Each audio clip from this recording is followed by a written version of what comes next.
Well, what do you know? The Carolina Panthers are in sole possession of the NFC South.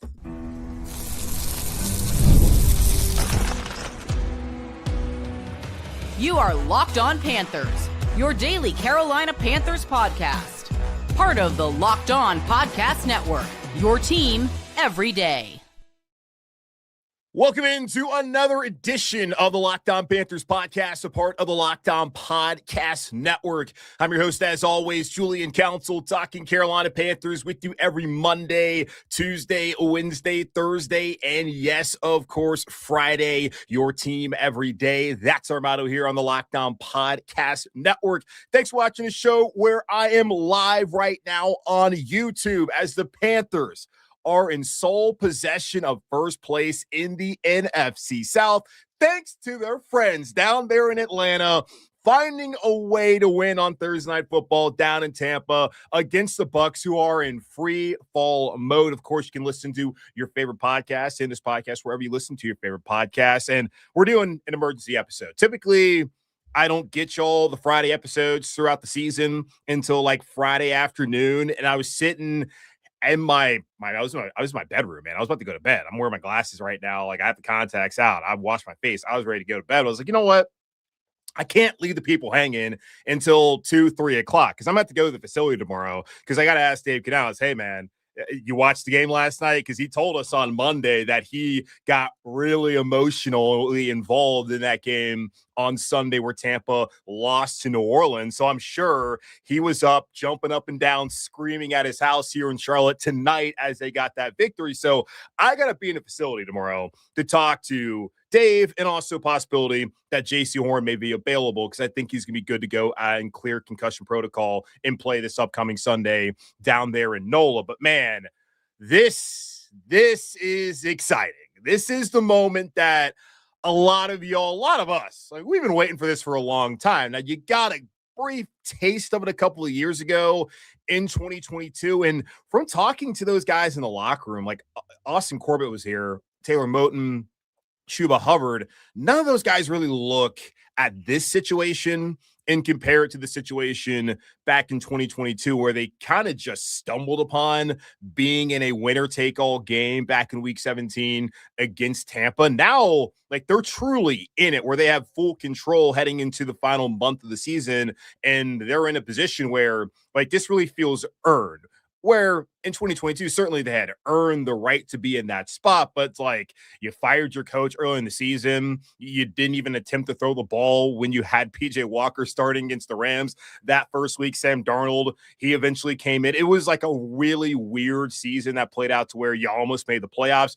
This actually feels like a true build towards what this may be if the Panthers can actually get the job done here on Sunday in New Orleans, then next week at home. And I'm just telling y'all right now, if they win this game against the Saints, and I've been to all the home games this year, as good as the crowd has been against Miami when they're coming back and winning that game, and same thing with Dallas and then the last game against the Rams, like, that place has not been fully packed with Panther fans like it should be next Sunday if they get it done. Like, I understand that it's been a long time since they've given you a reason to believe, but I think right now, even though I understand, and we're going to have the conversation here momentarily about, yeah, it feels just a little bit too good to be true right now, considering what's happened with Tampa being in free fall mode. But y'all, get your ass in the stands next Sunday if they beat New Orleans and they are playing for a division crown at Bank of America Stadium. Like, it would be the biggest game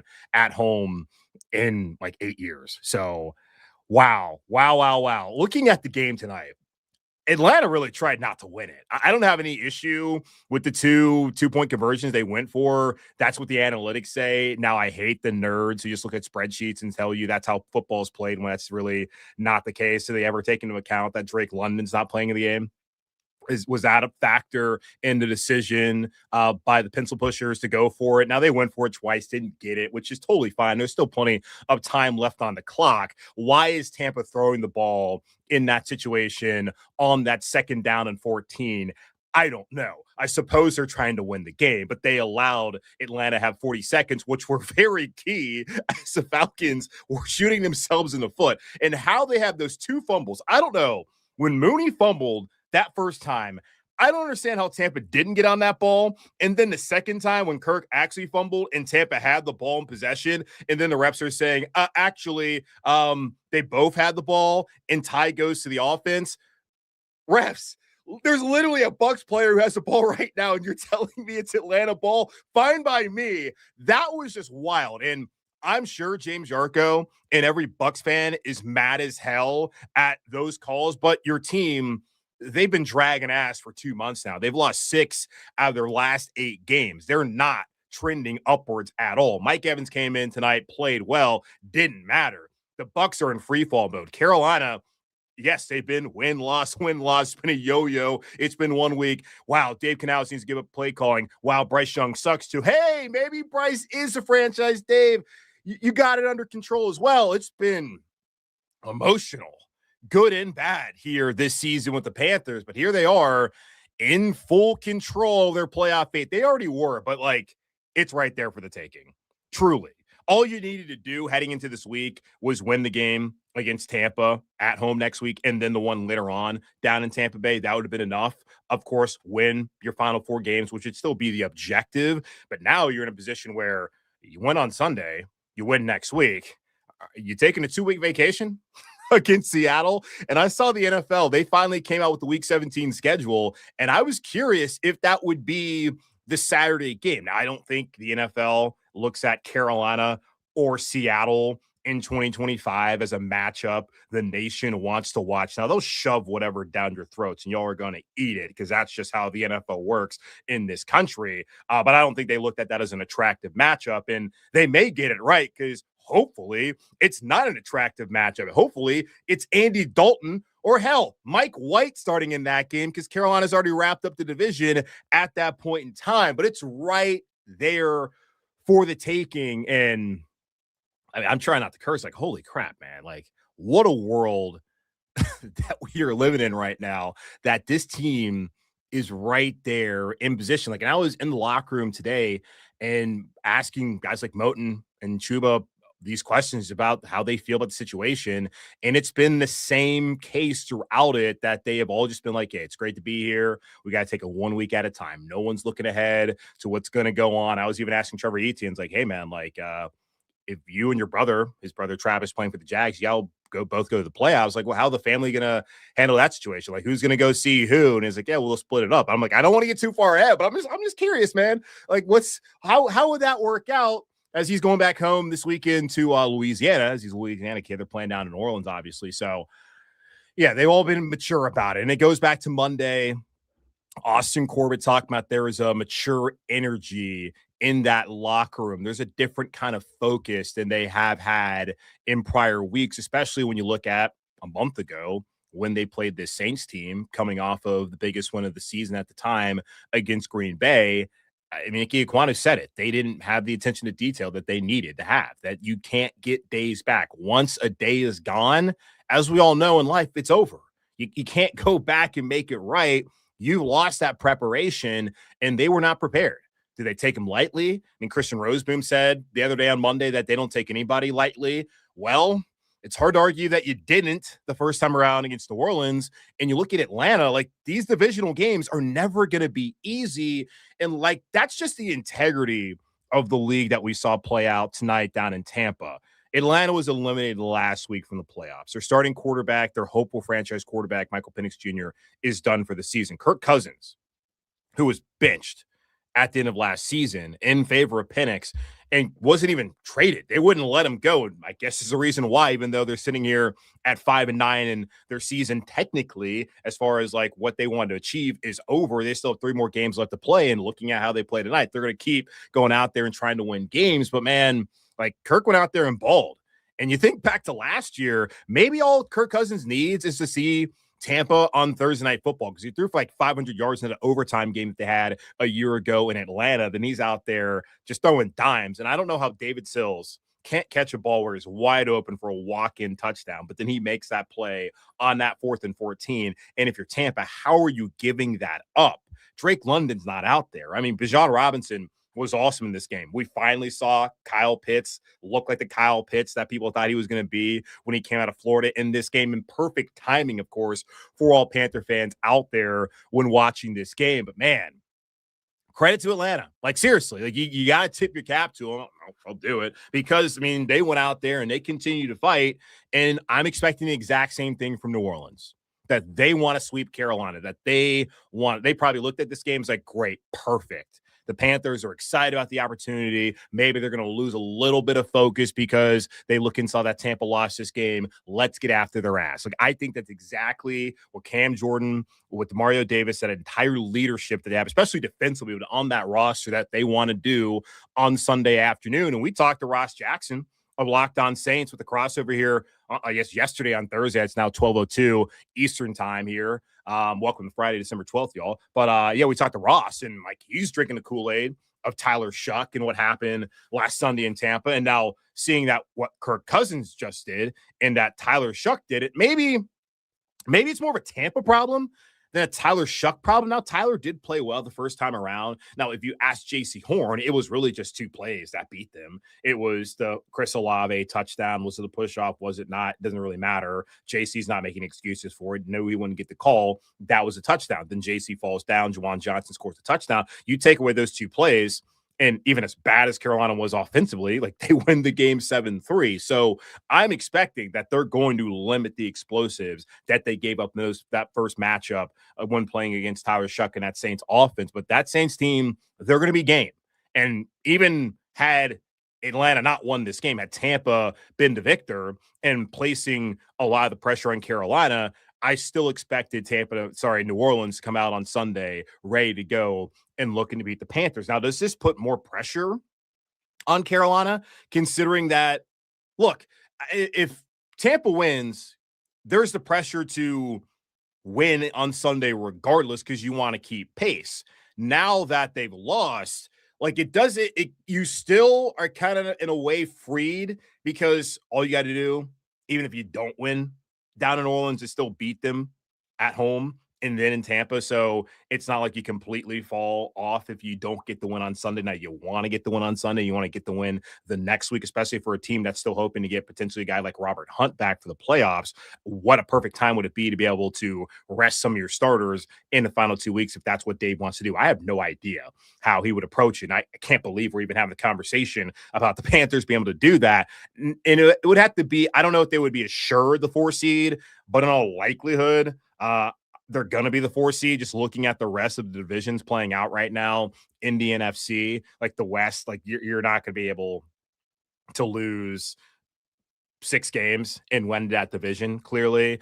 Same thing when looking at the NFC East. Now, Philadelphia, they're struggling. I think you're probably the 4 seed regardless, depending on how things play out. So maybe they want to keep trying to play, keep up momentum, and get to 11-6 if they can do that. And you have to wonder, too, and I know I'm getting ahead of myself, but if you are in that situation, do you want to take 2 weeks off and to potentially get out of a rhythm, especially if it's like you beat the Rams, you beat the Saints, and then you beat the Bucs? Like, that's 3 wins in a row.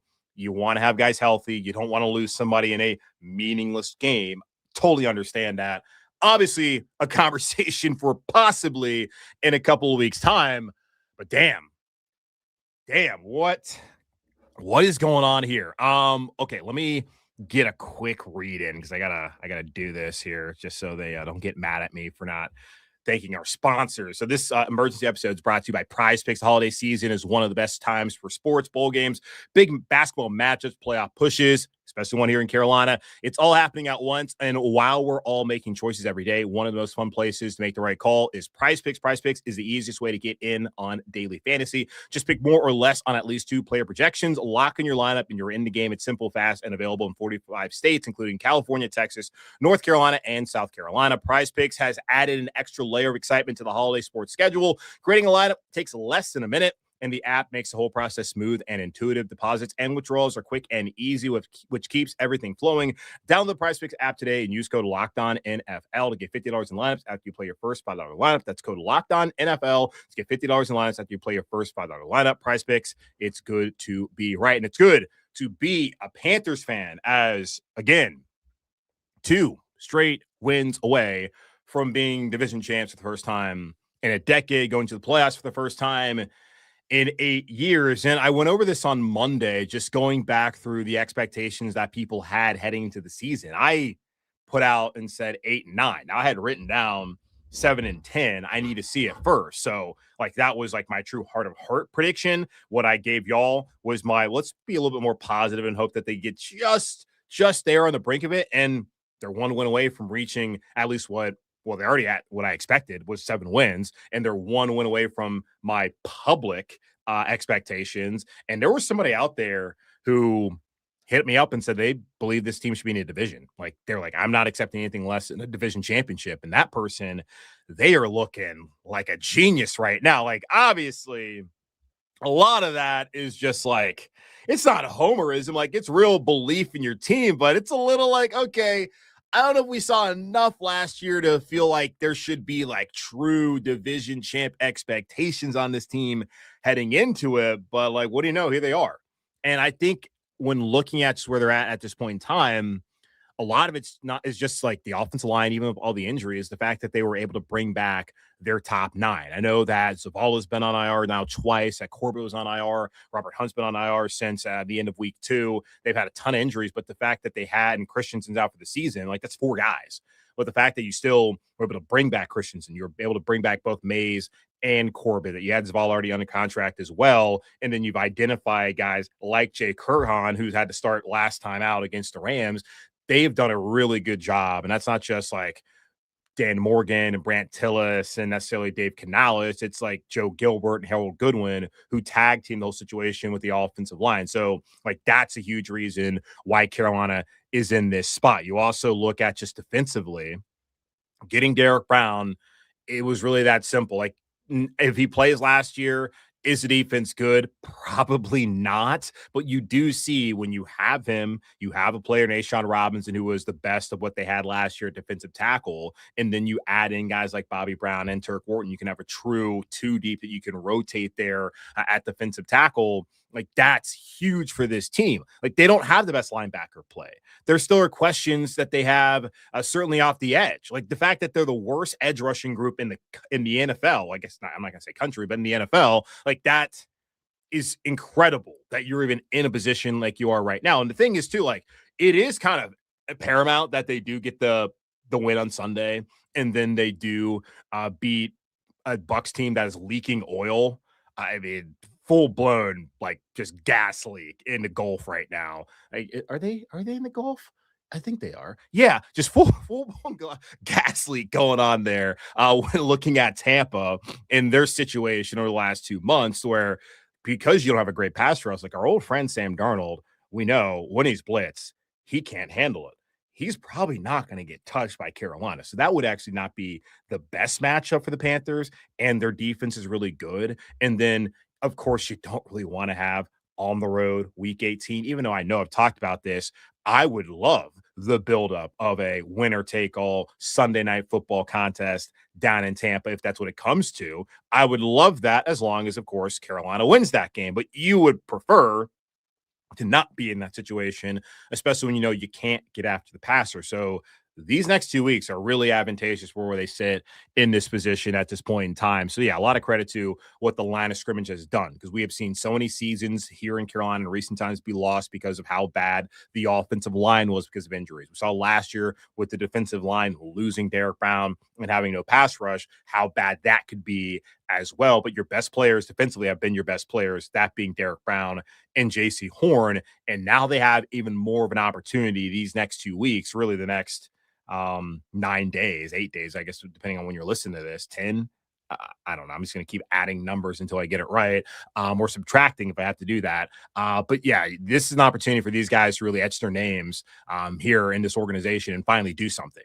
Because I had somebody ask me, like, who are the Panther players currently who are going to look back on and think as legends? Like, I don't know, man, because they hadn't won anything. Like, Derek's been here since 2020, and he's played in like one game that really was like significant, and that was the game back in 2022. JC's never played in a single game that was like super significant as far as playoff stakes. He didn't play in the game against the Rams, and that was one that was shocking. I don't think a lot of us, myself included, went into that thinking that was going to be the result for Carolina. So here they are. This is your chance, and I think also that this is huge for Bryce Young. constantly there's a conversation about Bryce, whether he's the guy and whether he's not the guy. And here's the thing. If you are truly going to be a franchise quarterback in this league, if you're going to be the guy long-term for Carolina, you have to go out there and ball the next 4 weeks. If you're going to have to play all these 4 weeks, you're going to have to go out there and ball, because these are the moments that they ask you to be great. Yes, you have to be able to run the ball as the weather turns for the worse, which clearly Carolina's been able to do for the most part this season. We saw last time out against the Rams that both Chuba and Rico, in a rainy, cold day in Uptown, those guys, when I went to work, did the job.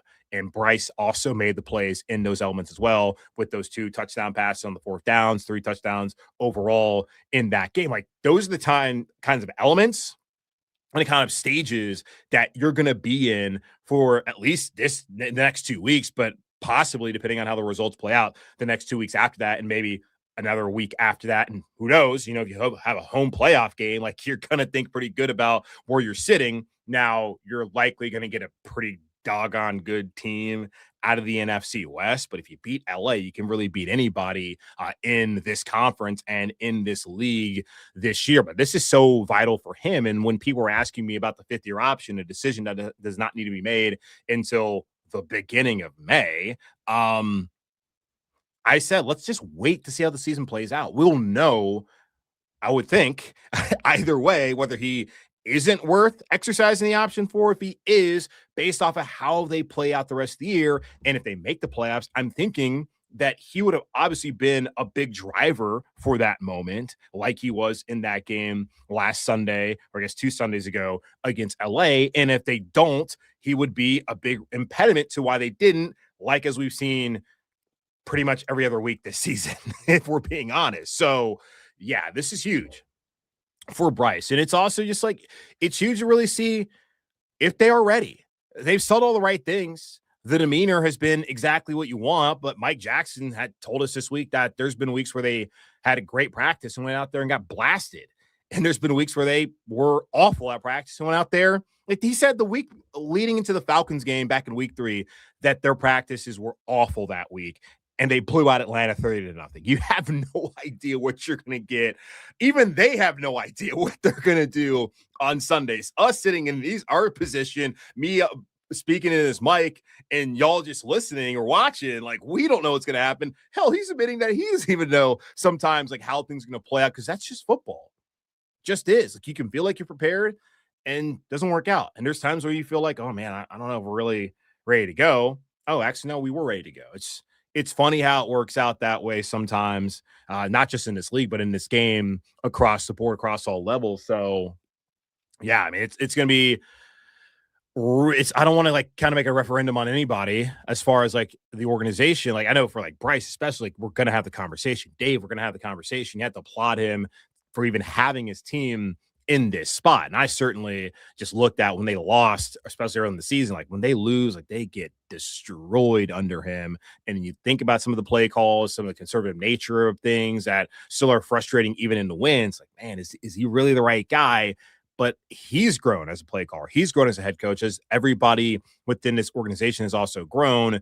And you just look at like all the young guys, because I think back to just like being in there, and you see when Princely, he's in between DJ Wonnum and Pat Jones, who's out for the season, of course, but they put him in between 2 veterans. You had that in that edge rusher room. You look at wide receiver, the locker room setup, the quarterback's the first guys when you walk in. You got Andy, you have Mike White, you have Bryce, and then Hunter Renfro's over there with them as well, which I think was Adam Thielen's old locker room. And then next to them, like there's a space, and then where all the guys are, the other receivers, you got Jimmy Horn, you got Jalen Coker, you have T-Mac, and then you have David Moore in between there, then you have XL. Like, you got all these young dudes, and that's your receivers. And that just really reminds you of how young this team is and how here they are.